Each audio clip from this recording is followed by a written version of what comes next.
안녕하세요. 축구 전문 기자 한준입니다. 2022 카타르 월드컵이 이제 개막합니다. 한국 시간으로 11월 20일 일요일 밤에 개회식 열리고요. 11월 21일 새벽 1시에 개최국 카타르와 에콰도르의 경기로 한 달간의 장도에 오르게 됩니다. 한국 대표팀은 11월 24일 목요일 밤 10시에 있을 H조 1차전 우루과이와의 경기를 앞두고 본격적인 전술 훈련 이어가고 있는데요. 최근 스페인 라리가에서의 활약에도 불구하고 벤투 감독이 지난 9월 A매치 마지막 완전체 A매치에 소집하고도 단 1분도 기회를 주지 않았던 이강인 선수, 최근 훈련 현장에서 번뜩이는 패스, 창의적인 플레이로 벤투 감독의 마음을 돌려놓고 있다는 소식이 전해지고 있습니다. 지금 카타르 현지에서 어떻게 훈련이 이루어지고 있는지 한준TV는 현장에 나가 있는 기자들과 생생한 정보 전해드리고자 합니다. 한준TV는 2022 카타르 월드컵 기간 동안 세계적인 축구 전문지죠. 포포투 한국판의 정지훈 편집장 카타르 현지 취재 소식 전해드리고자 하는데요. 우선 손흥민 선수의 마스크가 국제축구연맹의 승인을 받아 우루과이와의 경기에 사용할 수 있게 됐다는 소식이 전해졌죠. 정지훈 편집장으로부터 마스크에 대한 상세한 이야기 들어보도록 하겠습니다. 네, 안녕하세요. 카타르 현지에서 월드컵을 취재하고 있는 포포투 정지훈 편집장입니다. 네, 손흥민 선수가 월드컵에서 착용할 마스크가 피파의 승인이 됐습니다. 네, 사실은 근데 간단한 절차여가지고요. 복잡하게 승인을 받는 절차는 아니었습니다. 일단은 손흥민 선수의 마스크를 이제 피파에 이제 어쨌든 전달을 해서 승인을 받는 과정이 있었고요. 일단 대한축구협회 관계자의 멘트를 좀 빌려드리면 규정이 있기 때문에 비교적 절차는 간단하다. 색상은 검정색이거나 유니폼 색깔과 같으면 된다. 이제 다만 조건이 있는데요. 손흥민 선수의 등번호 7번, 그러니까 연습할 때 사용했던 마스크에 등번호 7번이 있었는데 이 7번은 빠진다고 합니다. 그러니까 규정상 다른 디자인을 할 수 없기 때문이고요. 어쨌든 피파의 승인을 받았기 때문에 경기장에서 착용할 수 있게 됐고 손흥민 선수가 또 등번호 없는 마스크도 가지고 들어왔습니다. 몇 개를 챙겨왔는지는 협회 관계자도 알 수가 없다고 합니다. 어쨌든 경기 당일 심판의 장비 체크 후에 마스크를 착용하면 됩니다. 부상을 안고 대표팀에 소집됐던 황희찬 선수와 김진수 선수 마침내 좋은 몸 상태라고 합니다. 울버햄튼의 월드컵 휴식 기전 마지막 경기 명단 제외되면서 부상 우려가 있었던 황희찬 선수, 그리고 벤투 감독이 K리그의 일정과 전북 현대를 비판할 정도로 몸 상태가 좋지 않았던 김진수 선수가 회복한 것 같은데요. 현장에서 지켜본 정지훈 기자의 이야기 들어보겠습니다. 네, 황희찬, 김진수 선수 부상이 있는 채로 이 카타르에 입성을 해서 그동안 제대로 좀 훈련을 소화하지 못했는데요. 일단 그래도 좋은 소식이 있다면 메디컬적으로 두 선수가 이제 부상이 없는 상태라고 합니다. 그래서 16일도 이제 훈련을 했고요. 17일도 오전 훈련 1시간 정도, 그러니까 피지컬 훈련을 했어요. 17일에는 오전 훈련, 오후 훈련 둘 다 있었는데 오전에는 좀 체력적인 훈련을 진행을 했고요. 오후에는 전술적인 훈련을 진행을 했습니다. 어쨌든 두 선수 모두 일단 부상이 없는 상태이긴 한데 그래서 오전 훈련을 진행을 했지만 오후 훈련에는 좀 불참을 했다고 합니다. 아무래도 오후 훈련 같은 경우에는 체력이 아닌 좀 전술적인 훈련을 많이 하게 돼요. 좀 실전을 방불케 하는 고강도 전술 훈련을 진행을 하는데 이 훈련 때는 두 선수가 좀 불참을 했다고 합니다. 그래서 몸 상태는 상당히 좋다라고 전해지고 있고요. 두 선수 모두 직접 이제 황희찬 선수 같은 경우에 직접 자신의 몸 상태를 나쁘지 않다라고 얘기를 했기 때문에 조만간 전체 훈련에 복귀를 할 것으로 예상이 됩니다. 손흥민 선수가 팀의 주장이지만 차세대 주장으로 꼽히는 선수가 있죠. 나폴리에서의 활약으로 월드클래스, 한국인 차기 월드클래스로 꼽히는 김민재 선수인데요. 지금 훈련장 분위기 김민재 선수가 주도하고 있다고 합니다. 훈련장에서 김민재 선수가 어떻게 대표팀을 이끌고 있는지 정지훈 기자가 소개해드립니다. 네, 취재를 하면서 이제 저희가 15분 정도 이제 공개를 하는데 훈련을 보면서 재밌는 장면들이 조금은 있었어요. 어쨌든 김민재 선수 얘기를 좀 하려고 하는데 이 선수 정말 분위기 메이커라는 게 맞는 표현일 것 같습니다. 김민재 선수가 대표팀 훈련을 주도하는 거는 예전부터 유명했는데요. 훈련 도중에 자주 하는 그 좋다 많이들 아실 것 같은데 이 외침이 이 카타르에서도 이어지고 있습니다. 김재가 이제 좋다 이렇게 얘기를 계속 하고 워낙 이 얘기를 자주 하다 보니까 같은 조에서 훈련을 하던 정우영, 조규성, 백승호, 이강인 이 선수들도 이런 좀 구호를 외치면서 훈련을 했던 장면을 좀 볼 수 있었고요. 훈련장 중앙에서는 조유민 역시 계속 파이팅을 좀 외쳤던 기억이 있습니다. 그러니까 좀 훈련장 분위기 상당히 밝았고요. 김재를 중심으로 좀 분위기를 만들면서 좀 밝은 분위기에서 훈련을 진행을 했습니다. 가장 큰 기대와 관심을 받고 있는 선수 2019년 피파 20세 이하 월드컵 골든볼 수상에 빛나는 이강인 선수인데요. 벤투 감독이 이강인 선수에 대한 신뢰 점점 더 크게 가져가고 있다고 합니다. 정지훈 기자의 현장 취재 이야기, 이강인 선수와 벤투 감독의 이야기 들어보겠습니다. 이강인에 대한 얘기도 조금 해야 될 것 같아요. 이강인 선수에 대한 궁금증이 많으실 텐데 훈련장에서 정말 밝게 훈련을 하고 있고요. 황희찬 선수가 인터뷰 때 이야기를 한 얘기가 있습니다. 이강인 선수는 뭐 다들 아시겠지만 좋은 기술을 가지고 있는 선수다. 훈련장에서 팀을 섞으면서 훈련을 하고 있는데 호흡이 잘 맞는다. 또 특히 공격수들에게는 좋은 스루 패스를 연결할 수 있는 선수다. 소통을 많이 하고 있다. 그래서 좀 기대감을 좀 드러냈는데 실제로 이강인 선수가 훈련장에서 좀 번뜩이는 모습을 많이 보여준다라는 후문이 있습니다. 특히 이제 공격수들에게 정말 날카로운 스루 패스를 연결하고 있다고 하는데요. 이 장면들이 좀 기대를 많이 모으고 있고 특히 이 15분 동안 공개 훈련에서 벤투 감독과 이강인 선수가 한 1분 정도 이렇게 면담이라고 하기 너무 거창하고요. 잠시 좀 대화를 나누는 모습들이 있었어요.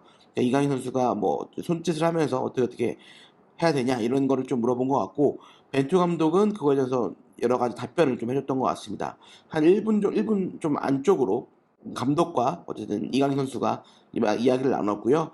마지막에는 벤투 감독이 정말 씩 웃는, 그러니까 되게 거의 살인 미소였거든요. 정말 환하게 웃으면서 이강인 선수에게 뭔가 이야기를 하는 모습도 포착이 됐습니다. 아무래도 그동안 벤투 감독이 이강인을 쓰지 않아서 많은 이야기들이 나왔는데 좀 기대감을 모으는 장면이었습니다.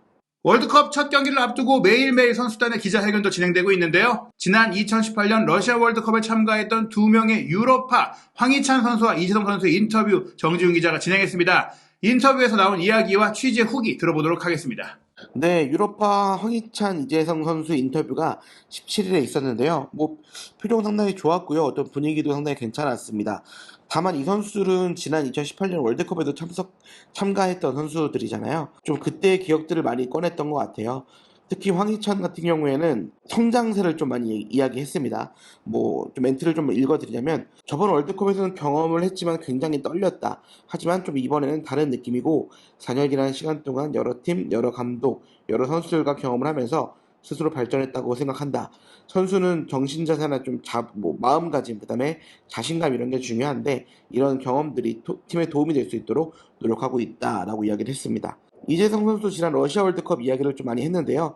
뭐 지난 러시아 월드컵 이후로 많은 것을 느꼈고 아쉬움도 많았다. 하지만 유럽 진출을 꿈꾸게 됐고 결국엔 유럽에 가서 독일 무대에서 경쟁을 하고 있는데 이런 경험들이 많이 달라졌다라고 생각한다라고 이야기를 했는데 좀 인상 깊었던 이야기는 매주 그러니까 수준 높은 선수들과 경쟁을 하고 있기 때문에 이런 경험들이 이번 월드컵에는 긍정적으로 작용할 것 같다라는 이야기를 했습니다. 카타르가 지금 겨울이 됐지만 여전히 덥다고 합니다. 한낮의 온도가 30도가 넘을 정도라고 하는데요. 당초 오전 훈련을 계획했던 벤투 감독이 오후로 일정을 급하게 바꿨다고 합니다. 선수단의 요청이 있었다고 하는데요. 정지훈 기자가 벤투호의 플랜 변경 과정 뒷이야기 전해드립니다.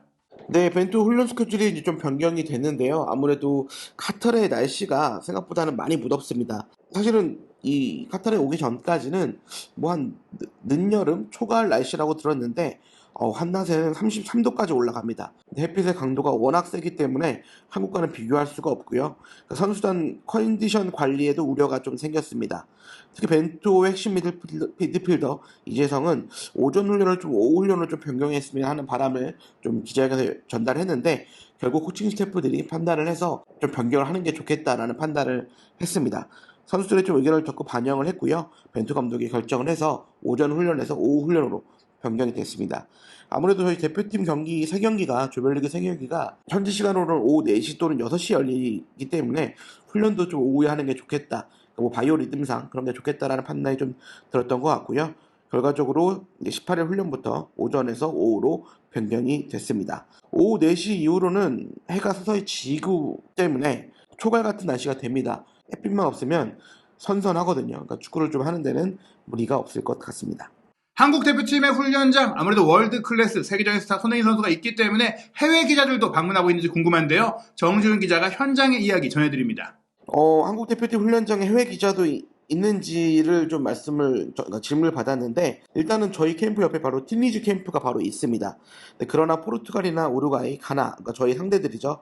아직 이제 카타르에 들어오지 않은 것으로 얘기가 나오고 있어서 뭐 그 기자들은 아직 보지를 못한 것 같고, 간혹 외신 기자들이 있지만 좀 상대적으로 많이 적은 편이고, 대부분 한국 기자들이 활동을 하고 있습니다.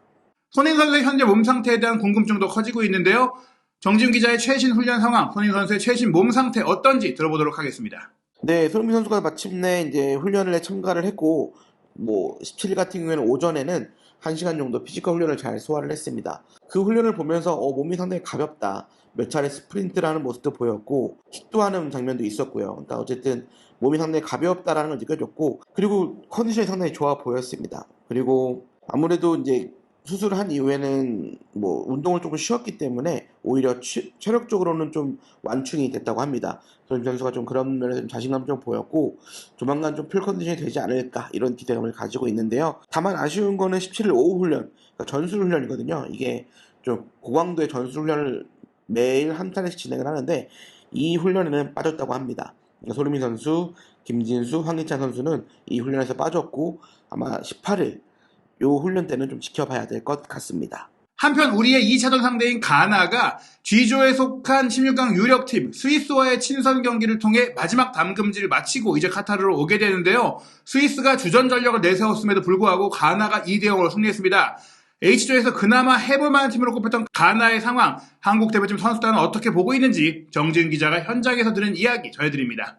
네, 가나가 좀 기대 이상의 좀 평가전 경기력을 좀 보여줬는데, 선수들이 훈련 시간이 겹쳐서 보지는 못했다고 합니다. 다만 결과를 이제 나온 후에는 이제 선수들도 지켜봤을 것 같고요. 협회 관계자와 좀 이야기를 나눌 수가 있었는데, 관계자가 이런 얘기를 하더라고요. 가나는 절대 만만한 팀이 아니다. 이미 우리는 8년 전 아픔, 알제리, 그러니까 2014 브라질 월드컵 알제리전이죠. 사실 그때 유력한 1승 제물로 봤는데 2대4 참패를 당했잖아요. 근데 그런 것들을 좀 기억을 해야 될 것 같다라는 얘기를 했고, 오히려 반문을 하더라고요, 기자들한테. 그 기억이 여전히 남아있지 않냐, 이런 얘기를 했습니다.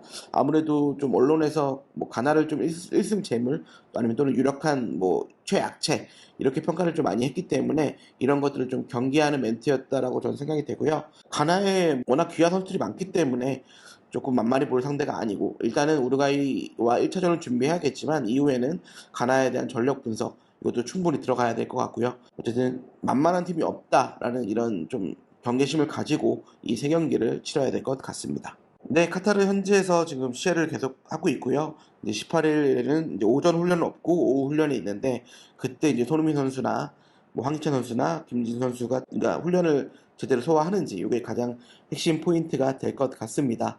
이제 곧 또 이제 개막을 앞두고 있기 때문에 또 개막전 뭐 이런 경기들을 좀 라이브로 볼 수 있게 되면 그런 소식들을 한준TV를 통해서 전달해 드리도록 하겠습니다. 카타르 현지에서 취재를 하고 있는 포포트 정지훈 편집장이었습니다. 감사합니다. 한준TV는 2022 카타르 월드컵의 생생한 이야기를 전하기 위해 카타르 현장에 나가 있는 기자들과 연결합니다. 포포트 한국판 편집장인 정지훈 기자뿐 아니라 카타르 월드컵 현장에 나가 있는 전 세계 각국 기자들의 소식들 한준TV에서 확인하시기 바랍니다.